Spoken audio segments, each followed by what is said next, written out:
El tema que vamos a ver en esta noche se titula Jesús y los juramentos. Y vamos a estar estudiando la sección que está en Mateo 5, del 33 al 37. Dice la palabra del Señor en Mateo 5, 33. Ustedes han oído también que se dijo a los antiguos, no perjurarás, sino que cumplirás tus juramentos al Señor. Pero yo les digo, no juren en ninguna manera, ni por el cielo, porque es el trono de Dios, ni por la tierra, porque es el estrado de sus pies, ni por Jerusalén, porque es la ciudad del gran rey. No jurarás ni por tu cabeza, porque no puedes hacer blanco o negro un solo cabello tuyo. Cuando ustedes digan algo, que sea sí, sí o no, no, porque lo que es más de esto proviene del mal. Algo que tenemos que ver en el contexto es que luego de las bienaventuranzas Jesús pasó a hablar de la mayor justicia necesaria para entrar al reino, una justicia que consiste en alinearse a la voluntad y al reino de Dios.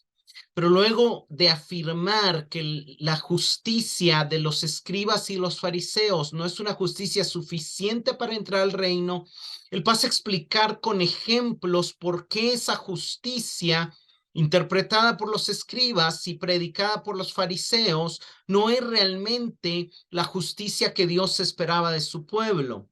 Ellos habían malinterpretado los mandamientos de Dios, dejando fuera cosas que Dios no quería que se dejaran fuera, que eran las intenciones del corazón. Lo más importante, ellos lo estaban dejando fuera.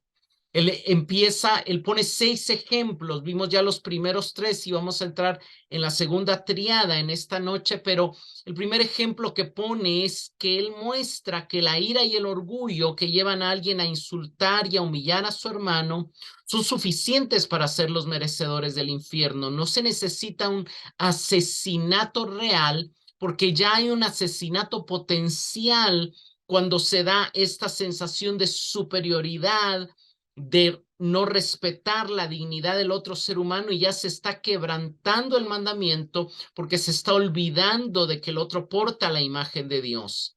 El segundo ejemplo que el Señor puso se basó en el mandamiento del adulterio y explicó que solamente menospreciar la fidelidad en el pacto matrimonial, así como hacer de una persona un objeto de placer, aún en la imaginación, manifiesta una intención adúltera y por lo tanto está quebrantando el principio del mandamiento. Luego, hablando de eso mismo, pasa a enfatizar la importancia del matrimonio y saca a luz el valor de la fidelidad en el matrimonio, que no debería de romperse por caprichos humanos como estaba sucediendo en su época, y él defiende la mujer que había sido criada en la misma imagen que el hombre y que no debía ser esclavizada ni vista solamente como una mercancía de honor o de estatus o como una fábrica de hijos, y de alguna manera está valorando el matrimonio y está valorando a la mujer. El mensaje de Jesús en estos 3 primeros ejemplos que él nos acaba de poner es: vean la imagen de Dios en su hermano, vean la imagen de Dios en su esposa, vean la imagen de la unión de Dios con su pueblo en el matrimonio, y vean la imagen de Dios en el resto de las personas y respeten esa imagen de Dios, no disminuyendo el valor de nadie, ni humillando, ni usando, ni oprimiendo, ni creyéndose superiores a otros. Jesús está defendiendo esa imagen del hombre en el hermano, en la esposa, en la mujer, y está defendiendo la imagen del matrimonio también como una imagen de la unión de Dios con su pueblo. Pero aquí, a partir de esto, Jesús va a pasar a dar 3 ejemplos más que no se basan tanto en mandamientos en sí mismo, aunque vamos a ver que siempre tienen relación, pero el segundo mensaje quizá es: los primeros 3 ejemplos van apuntando a aprendamos a ver y a respetar la dignidad en los otros, pero estos 3 ejemplos que van a seguir es como Jesús diciendo: la imagen de Dios también está en ustedes mismos, cuídense de reflejarla.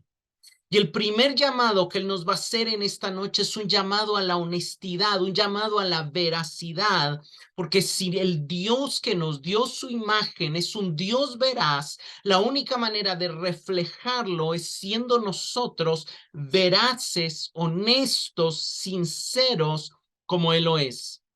Vemos en el verso 33 de Mateo 5, él empieza citando la interpretación, citando el mandamiento, citando aquellas frases de la ley que se habían malinterpretado por los escribas en su época, y dice, ustedes han oído que se dijo a los antiguos, no jurarás falsamente o no perjurarás, que es lo mismo, un perjurio es un juicio falso, sino que cumplirás todos tus juramentos al Señor.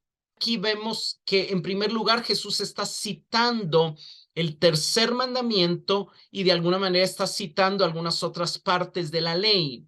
Vamos a Éxodo capítulo 20 y verso 7. No tomarás el nombre de Jehová tu Dios en vano, porque no dará por inocente Jehová al que tomare su nombre en vano. Era común, obviamente, un juramento, los juramentos en la Biblia que se hacen es Dios me es testigo. Dios sabe que estoy diciendo la verdad. Es un juramento conllevaba el uso, la apelación al nombre, a la persona, a la dignidad de Dios, y un juramento falso constituiría tomar el nombre de Dios en vano, porque se estaría poniendo a Dios de testigo de algo que no es cierto, de algo que es mentira, y eso estaría quebrantando el tercer mandamiento. Y aunque no necesariamente lo que Jesús está citando dice así, vamos a ver que se basa en ese mandamiento. Cuando vemos los 10 mandamientos y vemos todos los demás decretos, están de alguna manera interconectados. Y ahorita quiero que vayamos a Levítico 19 del 11 al 13 para ver realmente ahí sí la cita directa donde dice no jurarás en falso. Levítico 19 del 11 al 13. No hurtaréis y no engañaréis, ni mentiréis el uno al otro. Y no juraréis falsamente por mi nombre, profanando así el nombre de tu Dios, yo Jehová. No oprimirás a tu prójimo, ni le robarás, no retendrás el salario del jornalero en tu casa hasta la mañana. Vemos que es interesante porque Jesús está citando los mandamientos y los pasajes relacionados con los mandamientos que tienen que ver con la relación con nuestro prójimo. Los primeros 4 mandamientos tienen que ver con nuestra relación con Dios, el no tener otros dioses, el no hacernos imágenes, el no usar su nombre en vano y el santificar el día de reposo. Y por supuesto, aquí está haciendo alusión al tercer mandamiento, pero ese tercer mandamiento también está altamente conectado con los otros mandamientos. Jesús ya habló del no matarás, ya habló del no adulterarás, y ahorita de alguna manera estás haciendo alusión a un pasaje que conecta el tercer mandamiento con el octavo y el noveno. El octavo mandamiento es no robarás y el noveno mandamiento es no darás falso testimonio, no mentirás. Y vemos cómo aquí en Levítico 19:11 empieza diciendo no robarás, no engañarás, no mentirás, no jurarás en falso por mi nombre. Y de alguna manera se entendía que el juramento falso se iba a hacer, obviamente, o con el objetivo de robar o con el objetivo de engañar. Solamente esos dos motivos habían para, de alguna manera, quizá no solo esos dos, pero esos eran como los dos motivos principales que iban a llevar a un ser humano a jurar falsamente. Y el jurar falsamente usando el nombre de Dios era profanar el nombre de Dios.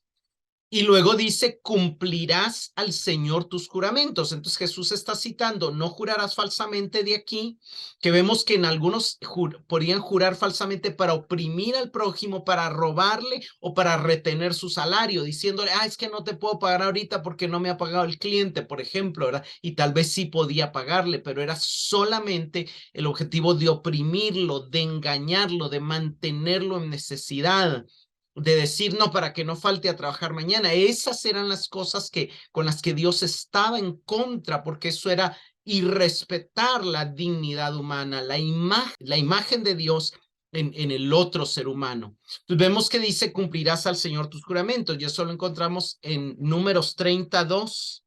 Cuando un hombre haga un voto al Señor o a juramento, haga un compromiso. No verá falta su palabra, sino que cumplirá con todo lo prometido. Ok, y luego Deuteronomio 23, del 21 al 23. Cuando hagas un voto al Señor tu Dios, no tardes en cumplir lo que le prometiste, pues el Señor tu Dios te exige que cumplas todos tus votos sin demora, o serás culpable de pecado. Sin embargo, no es pecado abstenerse de hacer un voto. Pero una vez que voluntariamente hagas un voto, asegúrate de cumplir lo que prometiste al Señor tu Dios. Vemos que Jesús está citando, no jurarás falsamente, está citando Levítico 19:12, y luego está citando, cumplirás al Señor tus juramentos, que lo dice tanto Números 32 como Deuteronomio 23, 21 al 23. O sea, él está citando la ley. Él no está negando la ley, él vino a cumplir la ley, pero ahora vamos a ver qué es lo que habían interpretado mal los escribas en el tiempo de Jesús.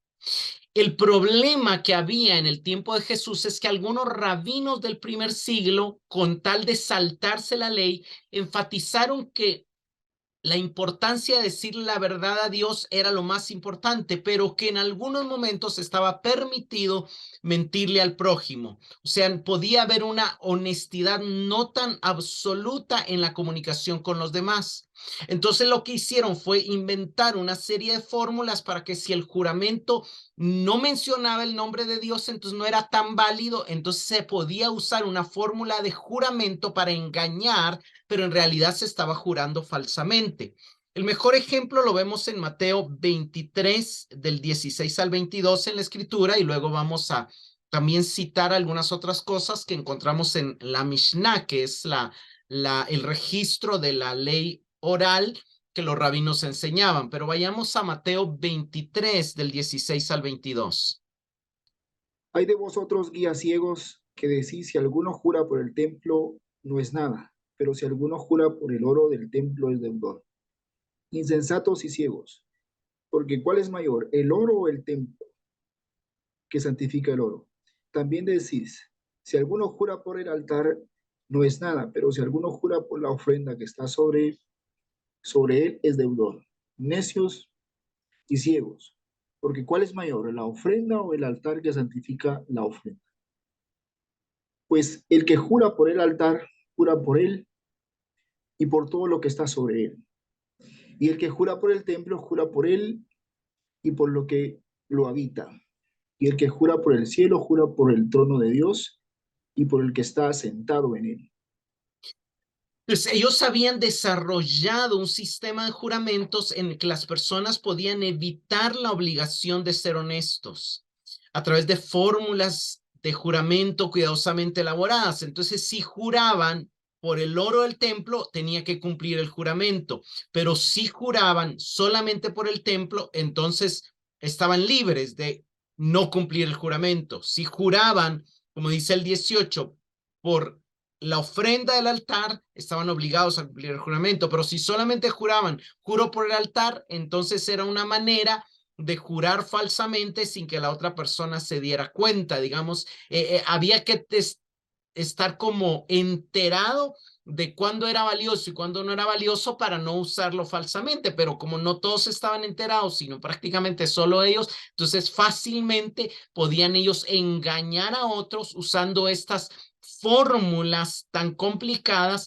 para hacer falsos usos. De hecho, también un juramento por el cielo, como lo vamos a ver, para ellos decían que no, eso no está mencionando el nombre de Dios, entonces no está usando el nombre de Dios en vano, entonces no estamos profanando el nombre de Dios, entonces podemos jurar por el cielo falsamente. ¿Por qué? Porque no hay nada en juego, ¿verdad? Entonces vemos que los juramentos se consideraban válidos y vinculantes solamente cuando, según ellos, mencionaban el nombre de Dios.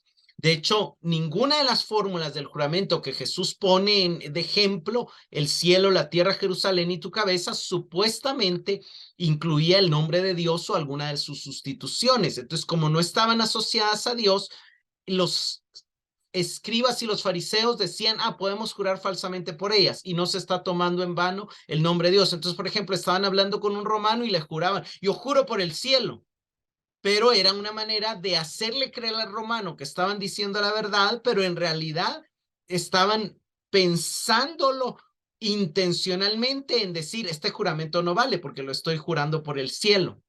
En la Mishnah leemos, si un hombre dijo, yo juro, es responsable, pero si dijo, por el cielo y por la tierra, está exento de cumplir el juramento. Muchos años después, el rabino Maimónides argumenta, si alguno jura por el cielo, por la tierra, por el sol, aunque la mente del que jura esté bajo estas palabras, para jurar por aquel que los crió, esto no es en realidad un juramento. O si alguno jura por alguno de los profetas o por alguno de los libros de la escritura, aunque el sentido del que juro sea jurar por el que envió al profeta o el que dio aquel libro, sin embargo, este no es un juramento. Entonces vemos cómo con el tiempo hasta alguien podía jurar por un libro de la Biblia o por el nombre de un profeta, pero para los rabinos decía, eso no es un juramento, o sea, ese juramento no estoy obligado a cumplirlo porque no lo hice en nombre de Dios, entonces no estoy profanando el nombre de Dios. En la Mishnah también dice que un juramento hecho por Jerusalén no era vinculante, o sea, no estaba comprometido a cumplirse, pero sí, el juramento se hacía viendo hacia Jerusalén, entonces sí había que cumplirlo. Pero miren qué fácil era, porque podía yo estar en este momento viendo para Jerusalén, voltearme para allá y decir, juro por Jerusalén, pero como ya no estoy viendo hacia Jerusalén, ya no estoy obligado a cumplirlo. Entonces, es evidente en los casos que Jesús está sacando, que obviamente para nosotros que no vivíamos en ese tiempo es difícil saberlo, pero lo que Jesús está mostrando es cómo los seres humanos constantemente buscamos maneras de hacernos creer a nosotros mismos y hacerle creer a la gente que estamos obedeciendo a Dios, que estamos agradando a Dios, pero en realidad lo que hicimos fue acomodar la ley o acomodar el, el pasaje o lo que Dios ha dicho para que nos sintamos bien con nosotros mismos de que no estamos incumpliendo nada. Ahora, ¿cuál es la enseñanza de Jesús? La enseñanza de Jesús nos dice que no debemos de jurar por ninguna de estas cosas. Vamos a ver que Jesús no está diciendo que no juren, aunque parece que sí, pero dice, verso 34 y 35 de Mateo 5, pero yo os digo, no juréis de ninguna manera, ni por el cielo, porque es el trono de Dios, ni por la tierra, porque es el estrado de sus pies, ni por Jerusalén, que es la ciudad del gran rey. Algunos argumentan que aquí deberíamos de leer, no perjuréis o no juréis falsamente. ¿Por qué? Porque él acaba de decir, ustedes oyeron que se dijo, no perjurarás.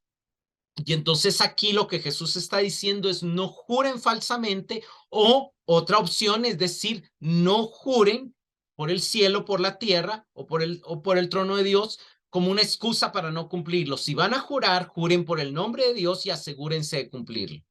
Entonces Jesús nos enseña que aquellas cosas que los rabinos habían dicho, esos juramentos se pueden no cumplir porque no están vinculados al nombre de Dios. Él nos muestra que están estrechamente asociados con Dios y que jurar por el cielo, por la tierra, por Jerusalén, es también jurar por Dios. Veamos que Jesús está haciendo alusión a Isaías 66:1. Vamos a Isaías 66:1. Jehová dijo así: el cielo es mi trono y la tierra estrado de mis pies. ¿Dónde está la casa que me habréis de edificar y dónde el lugar de mi reposo? Veamos que interesante, porque Dios está diciendo, el cielo es mi trono y la tierra es el estrado de mis pies. Y eso es lo que Jesús cita. Cuando ustedes juran por el cielo, están jurando por el trono de Dios. El cielo está asociado a Dios porque Dios dijo que es su trono. Y cuando ustedes juran por la tierra, están jurando por el estrado debajo del trono sobre el cual el rey reposa sus pies, y están jurando por algo asociado a Dios. Luego dice, ni por Jerusalén, y de alguna manera, cuando habla de Jerusalén, él dice, porque es la ciudad del gran rey. Y aquí está citando el Salmo 48, 1 y 2, y está usando ese lenguaje real que acaba de hablar de trono, acaba de hablar de estrado, que él está recordando que Dios es el rey del universo. Entonces, vayamos al Salmo 48, 1 y 2. Grande es Jehová y digno de ser en gran manera alabado. En la ciudad de nuestro Dios, en su monte santo. Hermosa provincia, el gozo de toda la tierra, es el monte de Sión a los lados del norte, la ciudad del gran rey. Entonces vemos que hay un paralelismo en la ciudad de nuestro Dios y la ciudad del gran rey. Jesús está citando el verso 2 que dice la ciudad del gran rey, pero el verso 2 nos explica que esa ciudad del gran rey es la misma ciudad de nuestro Dios. Aquí, en este pasaje, Jerusalén no se está hablando de la Jerusalén que existía en Palestina en ese tiempo, sino está hablando de la Jerusalén de arriba, de la Jerusalén celestial, de la habitación de Dios, de la nueva Jerusalén que descenderá del cielo, que vemos descender del cielo en Apocalipsis, que es de alguna manera la que menciona también Pablo en Gálatas 4 y el libro a los Hebreos, ¿verdad? Pertenecemos al monte de Sión, a la Jerusalén celestial. Ese es el lugar donde se inauguró el nuevo pacto. Ese es el lugar donde tenemos comunión con Dios. Es un lugar celestial donde Dios habita. Y por supuesto, eso no niega una conexión entre lo espiritual y lo terrenal, pero nos hace ver que aquí se está hablando de lo celestial. Los juramentos que Jesús está prohibiendo son aquellos cuyas fórmulas de juramento de alguna manera eran blasfemas, estaban profanando el nombre de Dios porque estaban usurpando la autoridad de Dios. Cuando una persona juraba por el cielo y por la tierra, en el tiempo de Jesús, era como decir que el cielo y la tierra sean destruidos si no cumplo mi palabra. Y sin embargo, ¿quién es él para creerse que solamente por decir una mentira el cielo y la tierra se van a destruir? El cielo y la tierra le pertenecen a Dios, Él reina sobre ellos y solo Él tiene la autoridad para decidir si destruirlos o no. Pero luego Jesús añade un punto más, que era algo que otro rabino había dicho: si un hombre debe prestar juramento ante su compañero, puede decirle, hazme un voto por tu cabeza. Entonces el rabino decía, puede retractarse. Es evidente que si alguien obviamente usara esta fórmula, juro por mi cabeza, basado en este rabino, él podía retractarse. Entonces viene Jesús y en el verso 36 añade, ni jurarás por tu cabeza, porque no puedes hacer blanco o negro ni un solo cabello de tu cabeza. Algunos fariseos pensaron que si esos juramentos del cielo, de la tierra, de Jerusalén eran blasfemos, el de la cabeza no era blasfemo, porque mi cabeza no está asociada con Dios, mi cabeza me pertenece a mí, por así decirlo, ¿verdad? Entonces una persona tiene autoridad sobre su propia cabeza. Sin embargo, Jesús cuestiona esta afirmación y nos recuerda que en realidad nosotros somos propiedad de Dios. Un juramento hecho por la cabeza significaría que me decapiten si no cumplo mi palabra. Lo equivalente en este tiempo sería algo como aquello que me caiga un rayo si no es cierto lo que estoy diciendo, que me caiga un rayo si no cumpliré mi palabra. Pero ¿quién soy yo para invocar un rayo? ¿Quién soy yo para invocar mi muerte? Jesús está insistiendo que solo Dios tiene autoridad absoluta sobre nuestras vidas, sobre nuestras cabezas. Y esto está determinado por el hecho de que Él es el que nos ha creado. Una de las cosas que Jesús menciona es: nadie puede hacer blanco o negro uno solo de sus cabellos. Y aquí obviamente Jesús está haciendo a la alusión de que ni aún la juventud o el envejecimiento está bajo nuestro control. Un joven no puede hacer que su cabello le salga canado y alguien que es mayor no puede hacer que su cabello le salga negro. Obviamente, si alguien que ya tiene el cabello blanco se lo tiñe, de ahí se va a ver negro, pero va a ser falso, eso lo sabemos. Pero cuando le crezca, cuando le aparezca la raíz, va a salir a luz de que es blanco. No se puede cambiar la naturaleza ni siquiera de los cabellos de nuestra cabeza, y eso lo que Jesús está tratando de decirnos es que no podemos revertir el proceso de envejecimiento, no podemos revertir nuestra naturaleza, no tenemos ni siquiera control sobre, de alguna manera, cómo funciona nuestro cuerpo. Nuestro cuerpo funciona en base a los diseños de Dios. ¿Por qué? Porque Él es el que tiene autoridad sobre la vida y sobre la muerte del hombre, y aún jurar sobre la cabeza o jurar diciendo que me caiga un rayo es un acto de blasfemia, porque es un acto de querer suplantar la autoridad de Dios. Y lo que Jesús nos está enseñando aquí tiene grandes implicaciones para comprender el valor de la vida. Solo Dios tiene el derecho para dar vida o para quitarla. Obviamente, Dios le ha concedido al gobierno el hacer justicia, y hay una justificación bíblica para la pena de muerte cuando alguien lo merece, que era algo que Dios había establecido en el antiguo pacto, ¿verdad? Ojo por ojo, vida por vida, o sea, había elementos donde eso se podía cumplir, una guerra justa, actos de autodefensa, o sea, hay una parte donde Dios da la autoridad a otros seres humanos de alguna manera, limitar la libertad o aún quitar la vida a otros, pero es bajo una autoridad delegada. Pero fuera de esa autoridad delegada, la vida humana debe ser valorada porque es sagrada y porque lleva el sello de la imagen de Dios, y solo el autor de la vida tiene la autoridad para quitar la vida.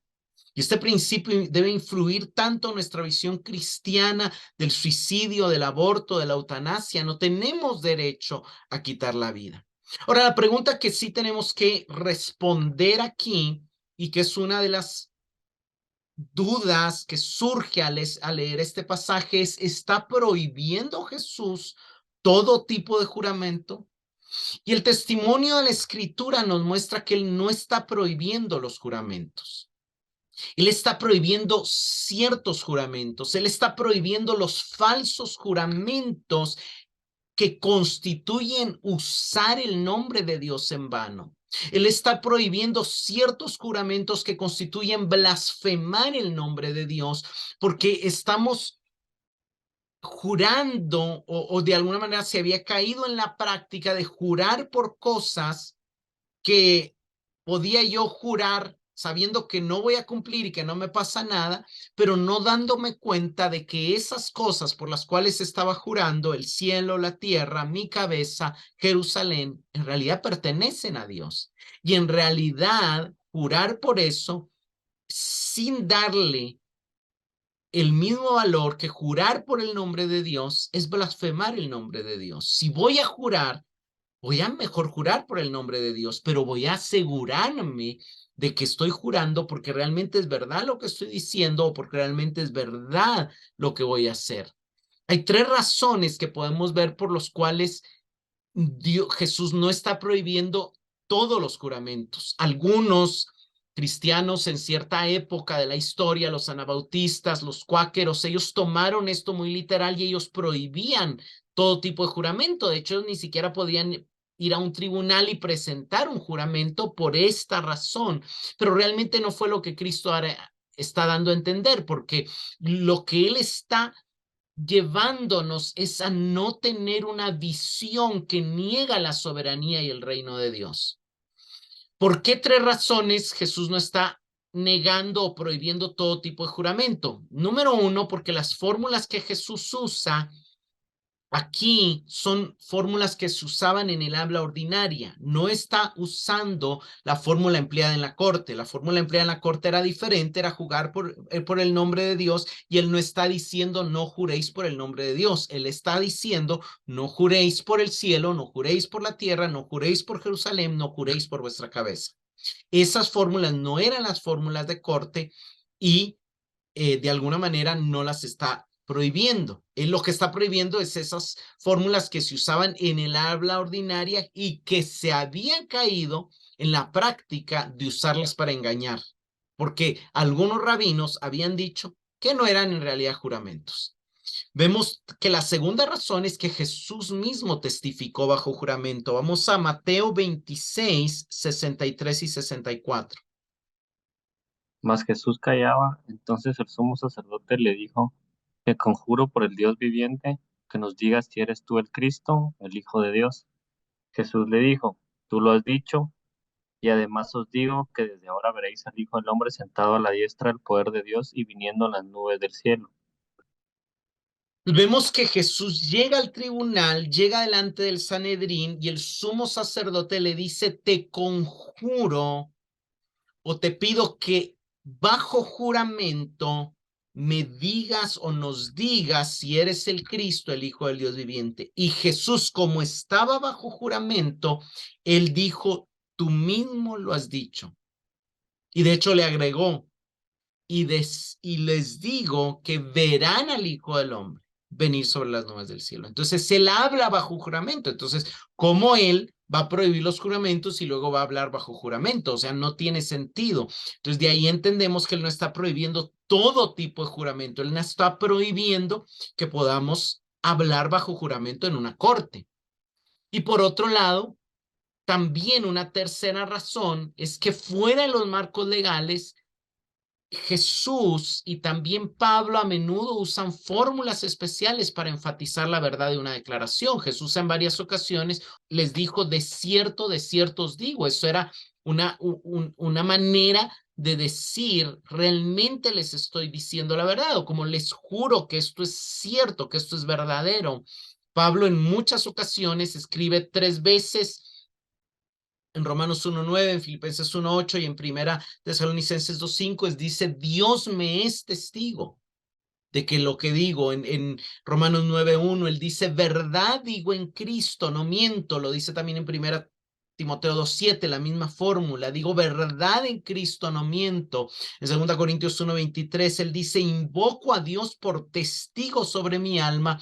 En 2 Corintios 11:31, él dice, Dios sabe que no miento. Y en Gálatas 1:20 dice, delante de Dios que no miento. Él está jurando, él está diciendo, él está poniendo a Dios por testigo, pero no está usando el nombre de Dios en vano. Él está usando una práctica coherente con el espíritu de la enseñanza de Jesús, siendo honesto en sus declaraciones, siendo sincero en sus declaraciones. Él no está apelando a un sistema complejo de fórmulas de juramento para enmascarar el engaño, ni usurpando la autoridad de Dios o el reino de Dios, ni devaluando la veracidad de sus escritos o de su hablar, sino que lo que está haciendo es que él está nada más mostrando que esto es muy importante.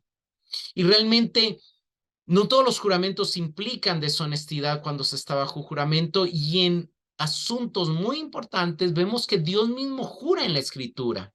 Dios jura cuando le promete a Abraham que lo multiplicará en Génesis 22 del 17 en adelante. Dios jura acerca del sacerdocio de Cristo según el orden de Melquisedec en Salmo 114. Dios jura en su ira de que esta gente que se ha quejado 10 veces en el desierto no entrará en su reposo, y por eso Hebreos 6:18 nos dice que es imposible que Dios mienta, pero a pesar de que es imposible que Dios mienta, Él nos da una seguridad en interponer juramento en las promesas relacionadas al sacerdocio de Cristo y a nuestra salvación, y eso es impresionante. Entonces vemos que Jesús no está prohibiendo cualquier juramento, sino que él está prohibiendo el uso de juramentos engañosos, de juramentos falsos.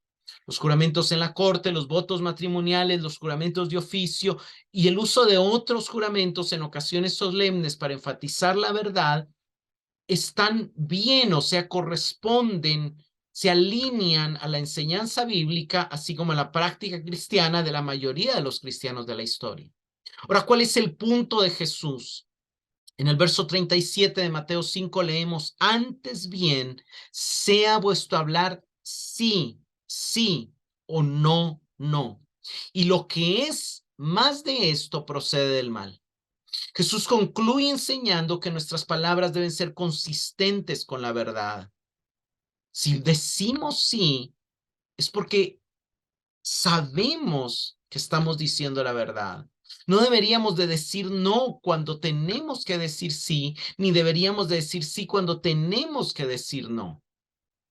Jesús quiere que seamos íntegros, confiables, de tal manera que ni siquiera necesitemos, excepto casos excepcionales, usar de un juramento.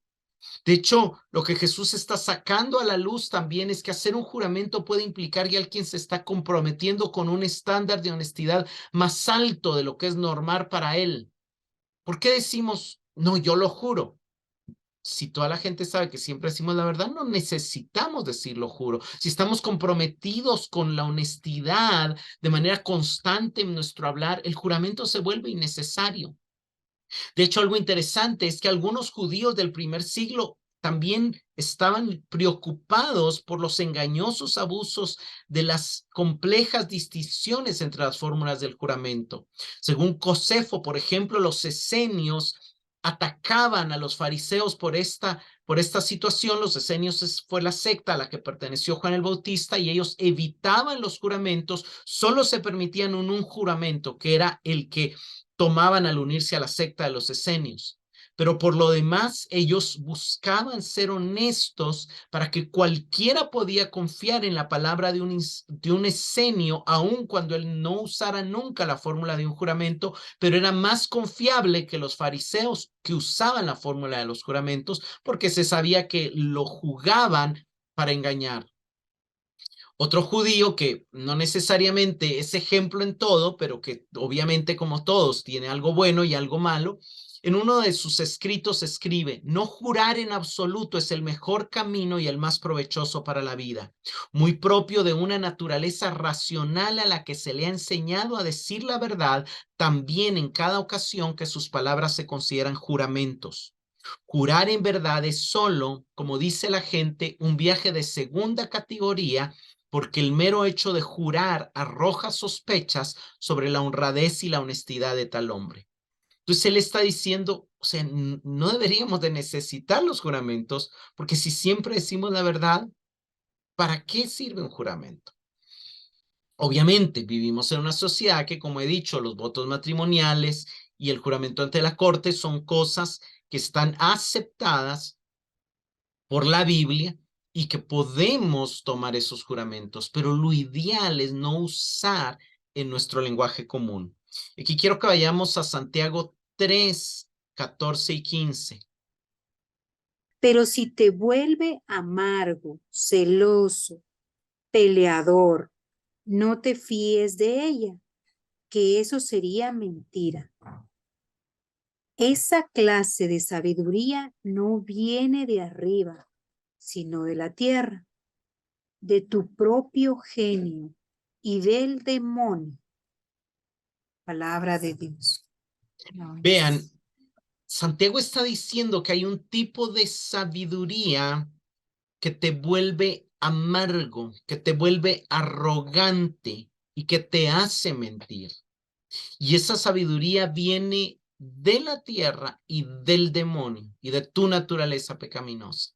Entonces, algo interesante porque Santiago nos está mostrando que parte de lo que nos hace mentir, de lo que nos hace no ser honestos, es una arrogancia que viene de las tinieblas, es una arrogancia que viene, y ahí es donde vamos a la última parte del verso 37. Jesús dice que tú sí sea sí, que tú no sea no, en otras palabras, y cualquier otra cosa proviene del maligno. Lo que se pasa de esto proviene del maligno. La palabra mal es la misma palabra que se traduce líbranos del mal en el Padre Nuestro y que también se puede traducir maligno. Es una palabra que aplica tanto para mal como para maligno. Entonces, lo que Jesús está diciendo es que hablar más de un sí o de un no proviene del maligno.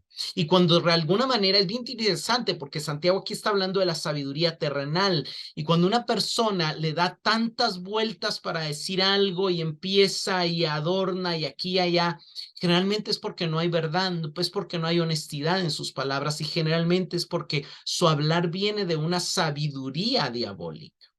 Más adelante, Santiago también nos advierte en el capítulo 4, del 13 al 17, que no debemos de ser tan arrogantes al hablar y decir, mañana vamos a ir y nos vamos a quedar aquí o vamos a hacer negocios, porque no sabemos qué va a ser de nuestra vida el día de mañana, porque nuestra vida debemos de reconocer que es como la neblina.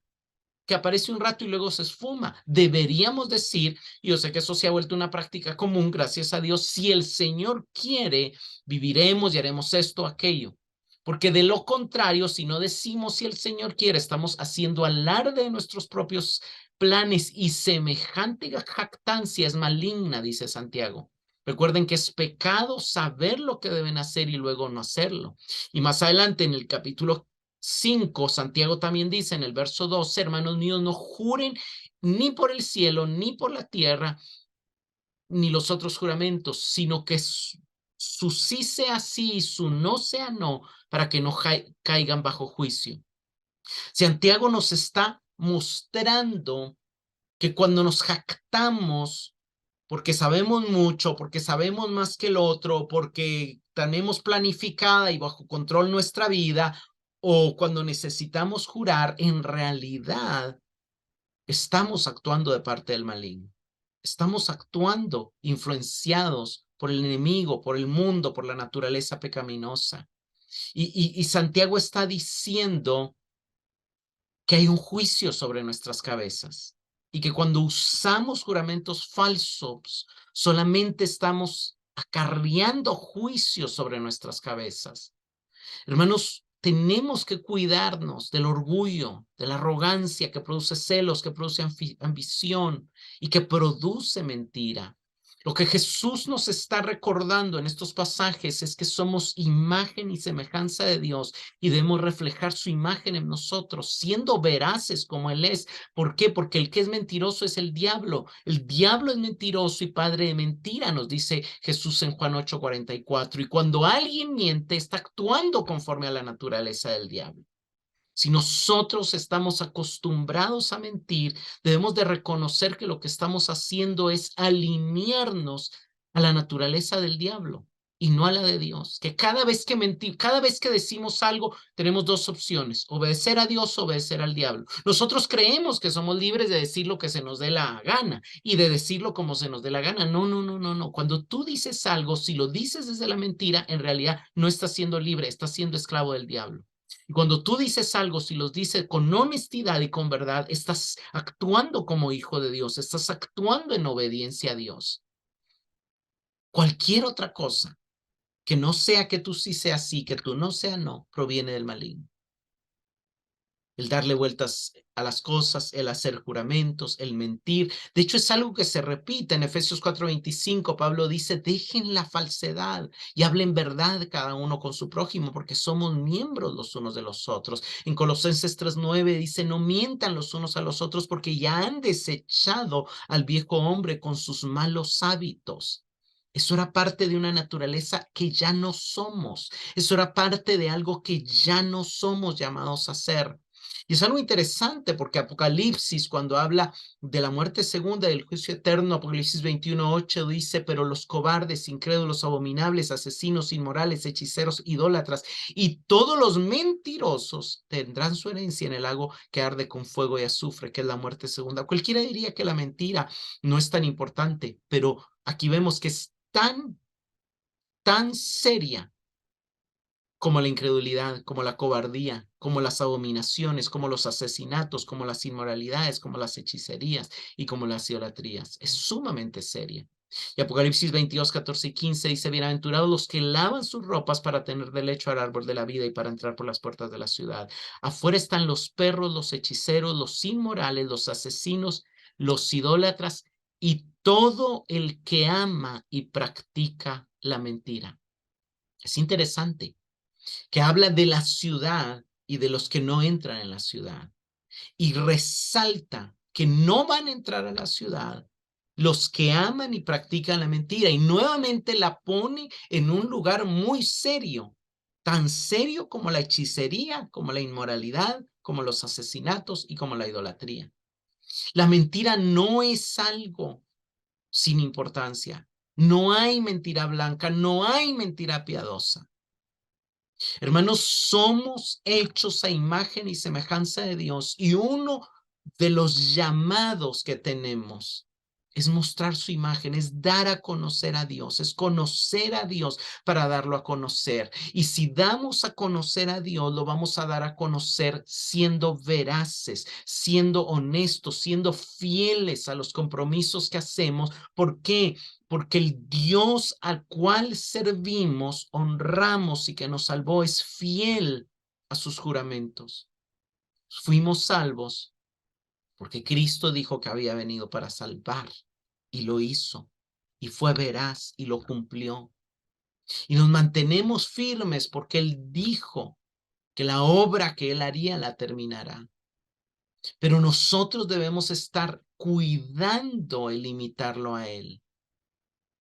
Y esto apunta a lo que Jesús va a decir después. Sean perfectos, sean íntegros, como su Padre en el cielo es íntegro. Su Padre en el cielo es veraz. Sean veraces. Como preguntas de reflexión, ¿eres conocido como una persona confiable? ¿Confían las personas en ti? ¿Tienes fama de ser veraz o tienes fama de ser mentiroso? ¿Es parte de tu lenguaje común cosas como te lo prometo, te lo juro, por Dios que es así, o expresiones similares? ¿Por qué? Porque eso se volvió parte de tu lenguaje. Necesitas agregar esas expresiones porque si no las agregan, los demás dudan de que estés diciendo la verdad. ¿Notas que cuando mientes estás imitando y obedeciendo al diablo, que es la fuente de la mentira y el padre de toda mentira? ¿Acaso no te ha pasado que en algún momento mentiste porque creías que si decías la verdad se iba a armar un gran problema y entonces preferiste evitar que el problema se armara, pero luego de todos modos la verdad salió a luz y el problema fue más grande de lo que hubiera sido tal vez si hubieras dicho la verdad al principio? ¿Crees que deberíamos ser tan veraces y tan honestos que no sea necesario un juramento en nuestras conversaciones cotidianas? Espero que eso sea lo que nos quede de este tema. Hermanos, Dios nos llama a ver la imagen de Dios en otros, pero en esta segunda parte, Jesús nos llama a que los demás vean su imagen en nosotros. Y el primer llamado es: no puedes reflejar a Dios siendo un engañador. No puedes reflejar a Dios siendo un mentiroso. No puedes reflejar a Dios viviendo una vida buscando cómo darle vuelta a la verdad. Sé honesto, sé sincero, sé genuino, sé verdadero en todas tus palabras, en todas tus acciones. La verdad a veces duele, la verdad a veces es incómoda, la verdad a veces no es bien recibida, pero la bendición de Dios va a estar contigo si te acostumbras a hablar la verdad. Otro pasaje nos dice: hablen la verdad en amor. Y eso a veces es difícil, sumarle el amor, sumarle la prudencia, la sabiduría, la gracia, para no decir la verdad de una manera tan chocante. Pero amemos el decir la verdad. Señor, te damos gracias por tu palabra, te damos gracias, Señor, por hacernos este llamado a ser veraces, a ser honestos, a reflejar tu naturaleza, tu imagen y tu semejanza en nosotros. Tú eres un Dios veraz, tú eres un Dios fiel, tú eres un Dios que no miente. Y nos llamas a imitarte y nos llamas a ser como tú, porque somos tus hijos amados y estamos llamados a imitarte como hijos amados que somos. Señor, perdónanos por la facilidad que tenemos por el mundo en el que vivimos de decir mentiras, de engañar, de negar, de ocultar pequeñas cosas que aparentemente no tienen sentido, pero que nos acostumbran a darle lugar a la mentira en nuestras vidas. Ayúdanos, Señor, a expulsar por completo la mentira, el engaño de nuestra boca, de nuestras acciones, de nuestras conversaciones, y que aprendamos, Señor, a hablar la verdad en amor. que crezcamos en mayores niveles de sinceridad, de honestidad y de veracidad para reflejar tu imagen a todos los lugares donde vayamos. Gracias te damos, Señor, por tu palabra. En el nombre de Jesús.